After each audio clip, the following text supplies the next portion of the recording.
তুমি ঘোড়ার পিঠে চাপছো, আমি যখন হেঁটে যাচ্ছি তখনও লোকে বলছে, আবার আমি চেপেছি তুমি হেঁটে যাচ্ছ তখনও বলছে।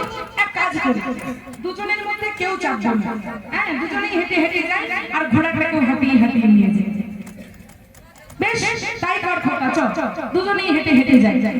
এবার বাবা আর ছেলে দুজনেই হাঁটতে হাঁটতে যাচ্ছে, হ্যাঁ এবার ঘোড়া থেকে হাঁটিয়ে হাঁটিয়ে নিয়ে যাচ্ছে। ঠিক কিছু দূর পর যখন আরো একটি মোড় এসেছে, আরো কতগুলো লোক সেখানে বসেছিল, লোকগুলো বলছে, ও নতুন ঘোড়া কিনেছো দেখাচ্ছ নাকি?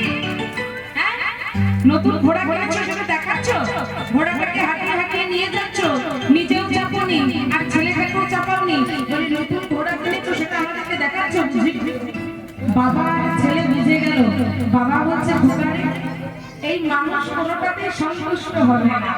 যখন তুই ঘোড়া পিঠে চেপেছিলি আমি হাঁটছিলাম তখনও মানুষের কথা, যখন আমি চেপেছিলাম তুই হাঁটছিলি তখনও মানুষের কথা, আবার দুজনেই নেমে দিলাম তখনও কথা।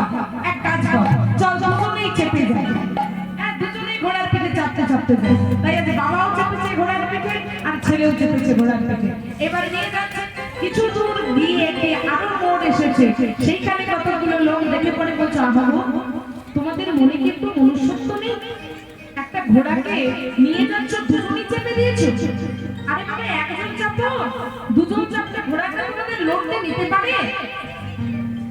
বাবা বলছে, শোন খোকা, মানুষের কথায় আর কান দিয়ে লাভ নেই, চল এই মানুষ বলতেই ছাড়বে। বাবার সিদ্ধান্ত কি দেখুন, যখন বাবা চেপেছিল ছেলে হাঁটছিল তখনও মানুষ বলতে ছাড়েনি, যখন ছেলে চেপেছিল বাবা হেঁটে হেঁটে যাচ্ছিল তখনও বলতে ছাড়েনি, যখন বাবা ছেলে দুজনেই হেঁটে যাচ্ছিল তখনও বলতে ছাড়েনি, আর যখন বাবা ছেলে দুজনেই ঘোড়ার পিঠে চেপে যাচ্ছিল তখনও বাবা মানুষ বলতে ছাড়েনি। এই যার যেটা কর্ম সেটা করবে, যার মানুষের ভুল ধরার জন্যই যে বসে আছে, আপনি যতই সঠিক কাজ করুন না কেন সে ভুল ধরবে। তাই বেশি মানুষের কথায় কান দেবেন না। হ্যাঁ আপনি যদি মনে করেন আমি সব, নিজের কাছে নিজের সৎ হওয়াটা বাবা বেশি জরুরি, বেশি দরকার।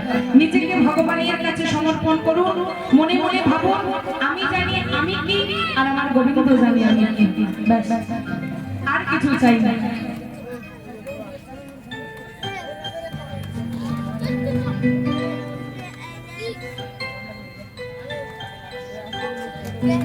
আর কিছু চাই না, বাকি জগতের মানুষকে কি ভাবলো কে কি না ভাবলো সেগুলোকে বাদ দিন।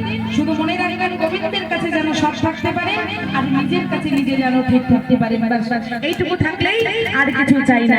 তাই আজকে বড়াই করে দেই না, জটিলা কুটিলার বাড়িতে এসেছে, জটিলা কুটিলা করেছে কি আসন পেতে বসতে দিয়েছে। বড়াই বুড়ি এবার বলছে, আচ্ছা জটিলা কুটিলা কালকে বৃন্দাবনে মুরলী বর্ষণ হয়েছে শুনেছি? মুরলী বর্ষণ, আচ্ছা শিলা বৃষ্টি হয় সেটা শুনেছি, বৃষ্টির সঙ্গে শিলা পড়ে সেটা শুনেছি, কিন্তু বৃষ্টির সঙ্গে যে বাঁশি পড়ে এটা তো কোনোদিন শুনিনি। কে বলছে গো?